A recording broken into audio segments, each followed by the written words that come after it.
Ohio is crushing it right now. We are adding jobs in the manufacturing and construction space. We know that healthcare is also growing in that sector, but we have to make sure that we're transitioning people to earn those skills, and we don't want to burden them with debt. I have been involved in workforce development issues in Ohio most of my life, and we make such great progress. On career tech, we're seeing career tech expand, more students graduating high school career ready. One of the things I pushed for was that Pell Grants be eligible for workforce credentials.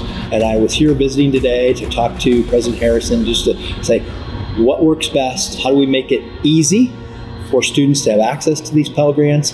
The key, though, whether it's here at Columbus State or at a high school, is having the employer connected to the program.